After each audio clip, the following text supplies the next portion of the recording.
দুম্বাটা নয়, দুম্বার সাথে সাথে নবীজি সাল্লাল্লাহু আলাইহি সাল্লাম মাংস খেলেন কিসের? উটের। উটটাকে জীবিত করেছেন, একটা হাদিস দেখাও। বকরি খেয়েছেন, বকরিটাকে জীবিত খেয়েছেন, হাদিস দেখাও। আচ্ছা আপনারা বলুন, বড় পীরের মর্যাদা বেশি না আল্লাহ রসুলের মর্যাদা বেশি? কিয়ামতের সকাল পর্যন্ত আল্লাহ রসুলের থেকে দামি লোক পৃথিবীতে কেউ আসবে? আসবে না। একটা হাদিস দেখিয়ে দেন, আপনাকে বলি। উত্তরপ্রদেশের একজন বয়ান করছে, গুমরা শুনেলেন, অমুসলিম ভাইরা টোল করছে। কি বলে টোল করছে? এটাই কি ইসলাম ধর্ম? এদেরও তো ধর্মটা গল্পতে ভরা। তার কারণ কি? একজন বয়ান করছে, জিলাপি হুজুর। কি বয়ান চলছে? मेरे भाइयों, मेरे दोस्तों, क्या मालूम है दुनिया वालों को, क्या मालूम है दुनिया वालों को, बड़ा पीर का मर्तबा क्या था? सुनोगे? सुनोगे? अरे जोर से कहो सुभान अल्लाह। সবাই বলছে সুবহান আল্লাহ।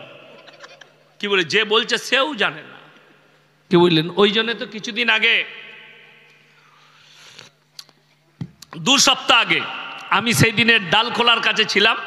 পুরুলিয়ায় একটা প্রোগ্রাম হচ্ছিল। একটা গজলওয়ালা আছে, গজল পড়ে, উগান্ডার মাল, কালো জংজঙ্গে, আফ্রিকা থেকে এসে গুজরাটে থাকে, 70,000 টাকা বাজেট। তাকে যদি জিজ্ঞেস করা হয় তুমনে ক্যা পড়া, তো ও নিজেও জানে না ও কি পড়ছে। মাইকের ইকো হাতে বাড়াচ্ছে, অলি অলি অলি অলি অলি অলি অলি অলি অলি অলি অলি অলি অলি অলি অলি অলি। শালা এটা গজল, নাউজবিল্লাহ। হ্যাঁ, তো একজন ওই জিলাপি হুজুরদেরই মুফতি ধরেছে তাকে, বললে আপ ये पढ़ रहा है, ये पढ़ रहे हैं, कल देवबंदी वाले, कल अहले हदीस वाले क्या कहेंगे, इनका जलसा मजाक बन चुका है। अरे यार तुम लोग तो मजाक बनाने वालों हो, इस्लाम को मजाक तुम लोगों ने बनाया, जिसमें हदीस और कुरान और तरबियत के बात नहीं, सिर्फ कहानी से भरा हुआ है तुम्हारा इस्लाम। और अल्लाह का कृपा है, हम हदीस और कुरान पर चलने वाले हैं। जोरे बोलिए ना सुभान अल्लाह। अमर भाई, तो তিনি बयान করছেন, बड़ा पीर का मर्तबा सुन लीजिए। बड़ा पीर कभी काबा घर तवाफ करने नहीं जाते थे, बल्कि काबा घर बड़ा पीर के घर पे आ जाता था। जोरे बोलुन नाउजुबिल्लाह। কত বড় কোরআন বিরোধী এবং রসুল বিরোধী কথা, শুধু এইখানেই থেমে থাকেনি, আরো মারাত্মক কথা। एक ऐसा दौर था, कोई अगर बगैर उजू का बड़ा पीर का नाम ले लेते थे वो मर जाता था। নাউজুবিল্লাহ। আচ্ছা, এখানে বেশিরভাগ লোকের আমার মনে হয় উজু নাই। ঠিক বললাম না ভুল বললাম? ইমানদারির সঙ্গে বলবেন, ঠিক না ভুল? আচ্ছা সবাই একবার বলুন তো সাল্লাল্লাহু আলাইহি সাল্লাম। একবার বলুন তো লা ইলাহা ইল্লাল্লাহ মুহাম্মাদুর রাসূলুল্লাহ। বলুন বলুন। আচ্ছা কে মরে গেল দেখুন তো ভেতরে? কেউ মরল বিনা উজুওয়ালা? অবাক লাগে। নবীজির মর্তবা বেশি, আল্লাহর রসুলের নাম বিনা উজুতে নিলে কেউ মরে না। আর যদি এটাও কেউ দেখাতে পারে কোনো মৌলবি যে রসুলের যুগে বিনা উজুতে আল্লাহর নবীর নাম নিলে মানুষ মারা যেত, তাহলে আমি ইয়াসিন সমাজের বুকে জীবনে আর বক্তব্য দেব না। এটা আমার চ্যালেঞ্জ। এইটাই শেষ জলসা হবে। কাল থেকে বাড়ি ঢুকে গিয়ে মাদ্রাসার ক্লাস করবো আর ব্যবসা করব। আমাকে দেখান একটা হাদিস যে বিনা উজুতে রসুলের নাম লিয়ার কারণে মানুষ মারা গেছে। নাউজুবিল্লাহ। বড় পীরের থেকে কত বেশি মর্তবা আল্লাহর রসুলের। গল্প আরো একটা শুনবেন, মৌলবিগুলো খেপে যাবে, আপনারা খেপে যাবেন। বলছে আল্লাহর নবী যখন মেরাজের রাত্রিতে বোরাকে চাপলেন, নবীজি চাপতে পারছিলেন না। আলমে আরওয়া থেকে বড় পীর কানটা বাড়িয়ে দিলেন, কাঁধে পা রেখে চেপেছে। যা বুঝে করগা। বলছে আলমে আরওয়া থেকে। আচ্ছা এই কথাটাই নবীকে ছোট করা হলো না বড় করা হলো? নবীজি চাপতে পারেননি, কথাটাই রসুলকে ছোট করা হলো। অথচ এই ধরনের হাদিস আসেনি, এই ধরনের কোনো কথা আসেনি, গল্প এসছে। আর গল্পতি সমাজটাকে শেষ করে দিয়েছে। অবাক লাগে। জানেন, মুর্শিদাবাদের এক মুফতি সাহেব, আল্লাহ তেনাকে হিদায়েত প্রাপ্ত করুন, এই মালদা ডিস্ট্রিক্টে কোনো জায়গায় কনফারেন্সে, সুন্নি কনফারেন্সে বক্তব্য দিচ্ছেন, যদি ওয়াহাবি দেওবান্দিরা মুরগি জবাই করে, গরু জবাই করে, সেই গরুর মাংস খাওয়া হারাম। এত বড় ফতোয়া। আমি বললাম আচ্ছা। আমি পরের জলসায় মুর্শিদাবাদে বললাম, ওই জিলাপি হুজুরকে জিজ্ঞেস করুন, 6 মাস আগে আপনি উমরায় গিয়েছিলেন, মাটবেলটা যারা বিছিয়েছে তারা ওয়াহাবি কাবা ঘরে, মদিনায় যারা মাটবেল বিছিয়েছে তারা ওয়াহাবি, মক্কায় জমজম কুবে যে মেশিনটা লাগানো আছে ওয়াহাবিরা লাগিয়েছে, মদিনায় মক্কায় যে হোটেলে খাচ্ছিলেন ওয়াহাবিরা রান্না করছে, হোটেলটাও ওয়াহাবিদের। তাইলে তোমার থেকে বড় হারামখোর পৃথিবীতে কেউ আছে? কথাটা বুঝতে পেরেছেন না পারেননি? আমি এটা সুজা সাপটা কথা বলছি। কাবা ঘরে গিয়ে যেখানে তওয়াফ করেছো, যে মাটবেলে সিজদা করেছো, ওই মাটবেলটাও ওয়াহাবিরা বসিয়েছে। আর তোমার কাছে ওয়াহাবিরা কাফের। তুমি আর একবার মুফতি করো, তোমার মতো মুফতিকে আমি পগটে রাখি আল্লাহর কৃপায়। তুমি যে সমাজকে ফতোয়া দিচ্ছ যে ওয়াহাবিদের ঘরে, দেওবান্দিদের ঘরে বিটির বিয়ে দেওয়া যাবে না, তার নাম মুফতি জুবের, মুর্শিদাবাদে ভগবান গোলাই বাড়ি। অথচ আমি জলসা করতে গিয়ে খোঁজ নিলাম, ওরা মনে করেছে এই মালটা কাঁচা মাল, আমি তোদের থেকেও পাকা। আমি খোঁজ নিলাম, ওই মুফতির বিটি পালিয়ে দেওবান্দি ঘরে বিয়ে করেছে, তাইলে তোর বউটা আগে তালাক পড়েছে। কথাটা বুঝতে পেরেছেন না পারেননি? হারাম কাজটা তুমি আগে করেছো। বড় কষ্ট লাগে। এদের জন্য আজকে ইসলাম এত দূরে, এত জায়গায় নিচে নেমেছে।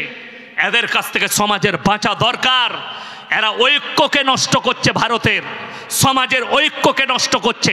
এরা নামাজের দাওয়াত দেয় না, এরা বিড়ি সিগারেট থেকে মানা করে না, মদ গাঁজা নিষেধ করে না, এরা হারাম হালালের বয়ান করে না। এদের বয়ান যদি শুনেন, খালি ওয়াহাবিরা কাফের, দেওবান্দিরা কাফের, এরা কাফের, এদের সঙ্গে বিয়ে দেওয়া যাবে না, এদের মুরগি জবাই করা খাওয়া যাবে না। অথচ আমাদের মৌলবি, আমি বলে যাচ্ছি, কোনো বেরেলি মৌলবি যদি গরু জবাই করে, তার আকীদা যদি ঠিক থাকে, সে যদি শিরক না করে, সে যদি শিরকের মধ্যে লিপ্ত না থাকে, কবর পূজার মধ্যে লিপ্ত না থাকে, আপনারা মাংস খাবেন, কোনো অসুবিধা নাই। আমি বলে যাচ্ছি, ইয়াসিন ফতোয়া দিচ্ছি। কিন্তু বড় কষ্ট লাগে, আমাদের মৌলবিরা জবাই করলে ওদের খাওয়া যাবে না। বড় কষ্ট লাগে, দুঃখ লাগে। আপনারা কি দেখতে পাচ্ছেন আমাদের মৌলবিদের ভেতরে যে আমরা কাফের? আপনার জানা আছে যাকে কাফের ফতোয়া দিচ্ছ? অবাক লাগবে। আমি রাত 2টোয় একবার দাঁড়িয়েছি কালিয়াচকে, উত্তর দিনাজপুর থেকে জলসা করে, একটু ফল মাকড় লোবো, 2-4টা বিস্কুট বাড়ির জন্য কিনবো। দাঁড়িয়েছি, একজন সুন্নি ভাইদের বক্তা এত উঁচু টুপি পরে এসে বাইক নিয়ে দাঁড়ালো, নেমে এলো আমার কাছে, বললে হুজুর সালাম আলাইকুম। আমি মুসাফা করলাম। আমার এতেরাজ নাই, আমার ঘৃণাও নেই কারো প্রতি, যেহেতু সে একটা আলেম। বললে হুজুর একটা সেলফি লুব। আমি লাও, অসুবিধা নাই। ফটোও একটা তুললো। আমি তাকে বললাম, ভাই একটা কথা খালি আপনাকে বলতে চাই। বলে বলুন হুজুর। আমি তোমাদের অমুক মুফতি বলেছে যে ওয়াহাবি বক্তাদের সঙ্গে মুলাকাত করলে বিবির তালাক হয়ে যাবে। এখন আপনার বউটা নিয়ে আপনি কি করবেন? আপনি আমার সাথে মুলাকাত করলেন, কি বলছেন শুনেলেন? ও মুফতি তো হারামখোর। আমরা এটা কি স্টেজে বলতে পারবেন আপনি? আপনার বলার ক্ষমতা নেই। শুনেলেন, বড় দুঃখের বিষয়। 1 সপ্তাহ আগে আমাকে একটা ক্লিপ পাঠিয়েছে। হাওড়া জেলার উলুবেড়িয়ার একটা ছেলে, মাদ্রাসার মুখ দেখেনি, মূর্খ, লম্বা জামা লাগিয়েছে, হুজুর সেজেছে, বয়ান করে বেড়াচ্ছে স্টেজে। একবার আমি স্টেজে ছিলাম, স্টেজে গিয়ে আমি আর আমার ম্যানেজার বসেছি, সে আমাকে দেখে ক্যাম্প শুরু করেছে। আমি দাঁড়াইনি, বসেছিলাম।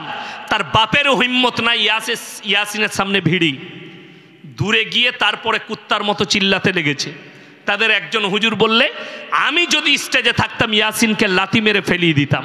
আমি বলেছি কিয়াম করা হারাম, আজকে আবার যদুপুরে বলে গেলাম কিয়াম করা হারাম। শুনেলেন, তাদের হুজুর বলেছে এই ওয়াহাবিদের সঙ্গে মুলাকাত করা যাবে না, এদের পেছনে নামাজ হবে না। আমি গত বছর আমার ড্রাইভার গাড়িতে বসে আছে, জিজ্ঞেস করুন, মেদিনীপুরের কোলাঘাট, আমার দাওয়াত পাইনি, ডেট পাইনি, রাত্রে জলসা আছে হুগলি ডিস্ট্রিক্টে। আমাকে বললে, হুজুর আমরা যুবকরা এত ভালোবাসি, আপনাকে ফজরের পরও 1 ঘন্টা বলতে হবে।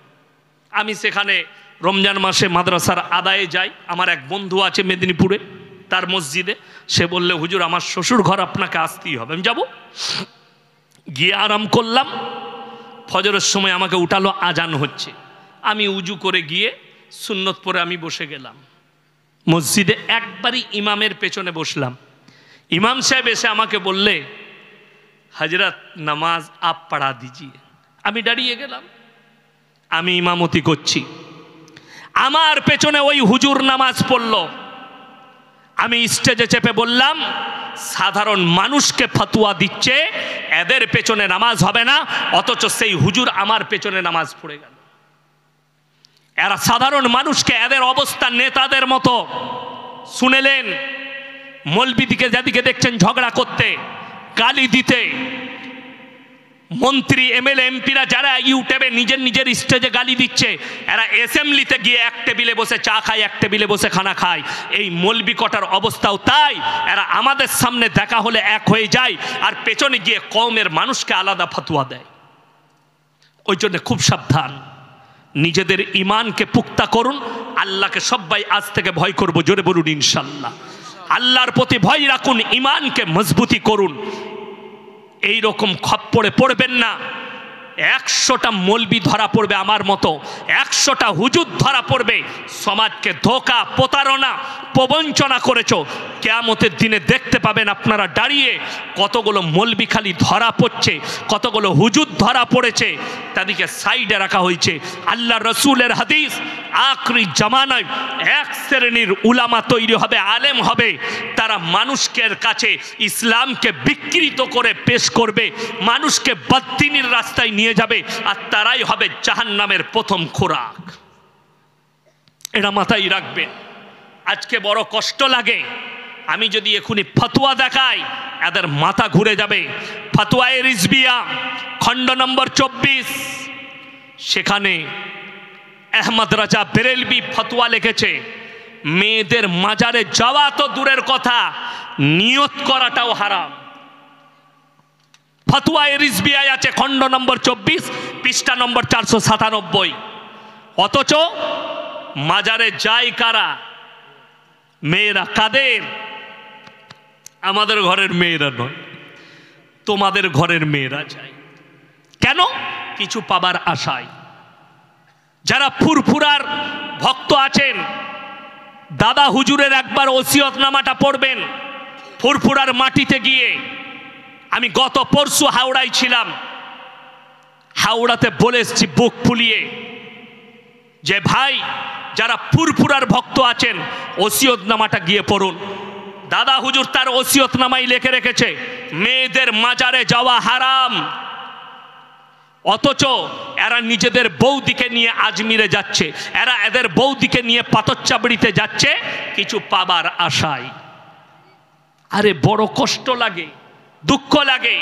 একজন অমুসলিম ভাই মাটির মূর্তি তৈরি করে উপাসনা করলে সেটা যদি শিরক হয়, তুমি কবরে সিজদা করবে, এটা কি করে ইমানদারি হয়?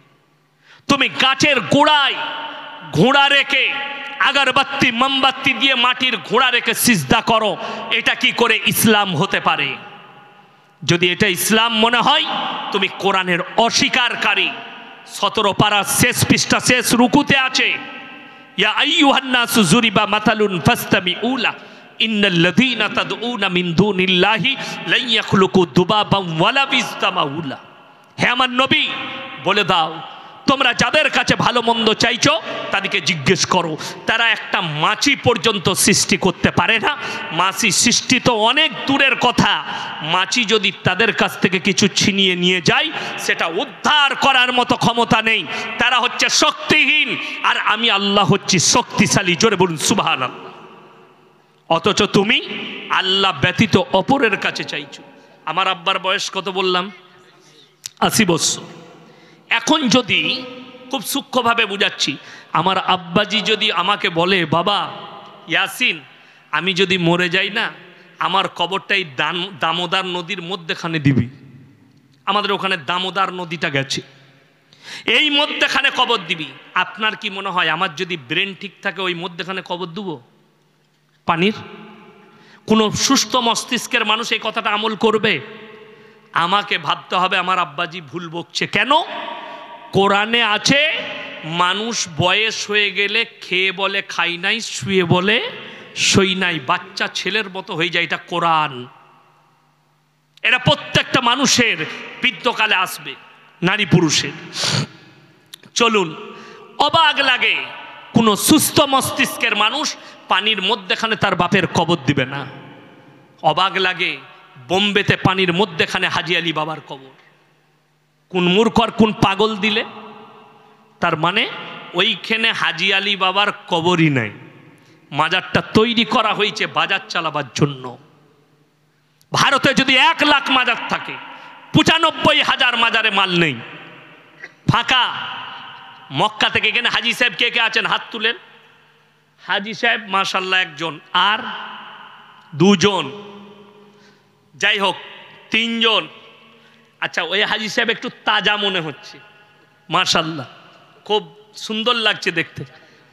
আল্লাহ আপনার হায়াতে বরকত দেখ, বলুন আমিন। ইমানদারির সঙ্গে বলুন, মক্কা থেকে মদিনা 470 কিলোমিটার রাস্তা। কটা মাজার দেখেছিলেন? একটাও দেখেননি। মাশাল্লাহ, উনি একটাও মাজার দেখেননি, কোনো হাজি সাহেবই মাজার দেখেননি। আর আমার বাড়ি থেকে আপনাদের এখানে 300 কিলোমিটার রাস্তা, 300,000-এর বেশি মাজার আছে। ঠিক বললাম না ভুল বললাম? ঠিক।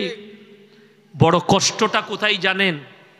আল্লাহ নবীর হাদিসে আছে, যতগুলো পাকা কবর আছে ভেঙে কুড়িয়ে দাও হে আমার সাহাবীরা। কবর পাকা করা যাবে না, কুড়িয়ে দাও। আমাদের বর্ধমানে আপনি আমার সাথে চলুন, বাম মরে গেছে পীর সাহেব, গাঁজা খেত, পাকা কবর করেছে, ফুটো রেখেছে, দিয়ে মিস্ত্রিকে দিয়ে একটা বাল্ব ফিট করেছে, ঘরের সুইচটা আছে, রাতের বেলায় জ্বালিয়ে দেয়। আমি বললাম একটা দরজায় রাখতে পারতিস, তোর বাপ তো গাঁজা খেত, মাঝে মাঝে 1 পুড়িয়া করে দিতিস। বড় কষ্ট। আর আমাদের সমাজ শেষ হয়েছে ওই করে। আমি যখন ছোট ছেলে, আমার এলাকায় একটা তেঁতুল গাছ, আমার আব্বাজিও দেখেছেন ছোটবেলায়, বুড়ো তেঁতুল গাছ। মেয়েদের যখন কোনো ছেলে মেয়েদের বিয়ে শাদী হতো, তাদের বাড়ির বুড়ি মেয়েরা সর্বপ্রথম খাবারটা যখন হয়ে যেত, কেউ কি খেতে দিত না। বলে কেন? বললে আগে বুড়ো পীর সাহেব খাবে। সে আবার কে? হাঁড়ি থেকে প্লেটে করে তুলে খাবারটা গাছতলায় দিয়ে আসতো।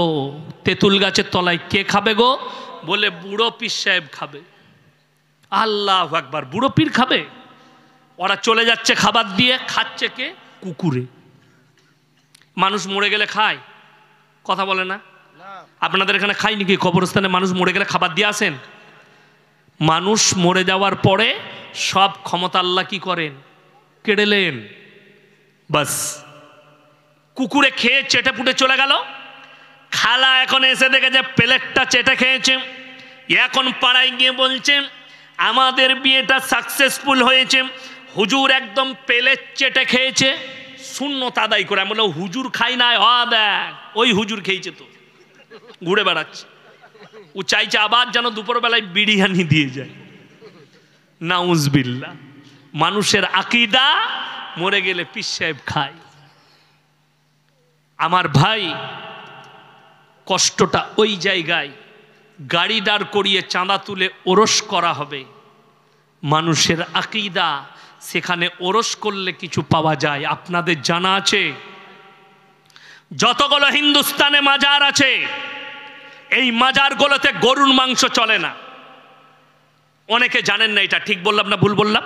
খোঁজ নিয়ে দেখবেন, কোনো মাজারে গরুর মাংস চলে না, হয় খাসি লাগবে নাইলে মুরগি লাগবে। কেন? তার কারণ একটাই, সেখানে শুধু মুসলিমরা যায় না, আমাদের অমুসলিম ভাইরাও যায়। তারা জানে আমারটা আর এটা কোনো ফারাক নাই, আমাদেরটা লম্বা ডার কারণ মাটির, এই মালটা সুয়া মাল, দুটোই সমান, এখানেও মাল পাওয়া যায় ওখানেও মাল পাওয়া যায়, ওই জন্য তো যাই। আমি বোম্বেতে শতাব্দীতে ফিরছি, বোম্বে থেকে আপনার গুজরাট থেকে মুম্বাই যাচ্ছি, তো আমি সিটে বসে আছি, আমার পাশে একটা সিট সামনের দিকে টেবিল আছে, আর একজন বসে আছে, তো আমার পাশে একজন পণ্ডিতের মতো লোক বসেছে, তিলক আছে, আমাকে বলছে আপ কাহা যা রে, মানে মুম্বাই। তো বললে मैं भी जा रहा हूँ, बोला अच्छी बात है माशाल्लाह। तो আমাকে বলছে आप भी हाजी अली बाबा के पास चल रहे हैं? अरे मैं हर महीना जाता हूँ, मगर मैं जब जाता हूँ मेरा जी भर जाता है। আমি ওকে উত্তর দিলাম, जिसका अल्लाह है उसका हाजी अली बाबा नहीं है, और जिसका बाबा है उसका अल्लाह नहीं। আমাকে তখন বলছে आप थोड़ा टेढ़ा लाइन का आदमी है। हम बोले नहीं, टेढ़ा आप है। बोले क्यों? हमने तुम भगवान पे विश्वास करते हो कि बाबा पे? ये बताओ, तुम बाबा को भी मानते हो और भगवान को, लेकिन हम सिर्फ एक अल्लाह को मानते हैं, बाबा को नहीं मानते। লোকটা বুঝতে পারলো এটা বিরোধী লোক। দুঃখের সঙ্গে বলছি, এক্ষুনি কি বলে গেলেন আমার আগের বক্তা, কবরস্থানের ওপর দিয়ে রাস্তা করা জায়েজ নাই, কবরস্থানে বাড়ি বানানো জায়েজ নেই। কবরস্থান যদি ওখানে কেউ দেখে থাকে, পরিবারের কিংবা গ্রামের বয়স্ক লোক, এখানে কবর হয়েছে, সেইখানে আর কোনো কনস্ট্রাকশনের কাজ করা যাবে না বলে গেলেন। কবরস্থান একটা পাক পবিত্র জায়গা, যেখানে আমাদের বাপ দাদুরও শুয়ে আছে, ঠিক কিনা? আচ্ছা, না পাক অবস্থায় যাওয়া যাবে তো? না যাওয়াটা কি উত্তম? এরপর ভেবে দেখুন, একটা অমুসলিম ভাই যে মাজারে যাচ্ছে সে পবিত্রতা বুঝে? কথা বলেন। ফরজ গোসল জানে? জানে না। তাহলে আমার প্রশ্ন, সে যাচ্ছে কি করে? মুসলমানদের আকীদা বলেন। আমাদের ওখানে এক জায়গায় মেলা হচ্ছে, বিরাট বড় মেলা। মেলাতে 5 দিন হবে, একদিন বুগি বুগি ড্যান্স, একদিন ড্যান্স হাঙ্গামা, একদিন আপনার কি নাচ বললে ব্রেক ড্যান্স না কি ড্যান্স, মেয়েরা ন্যাংটো হয়ে নাচবে, আর একদিন হবে লোটো গান, আর একদিন কাওয়ালি। এই 5টাই হারাম কাজ। কোথায় হচ্ছে? এইটা কবরস্থান, এইখানে হচ্ছে, মধ্যেখানে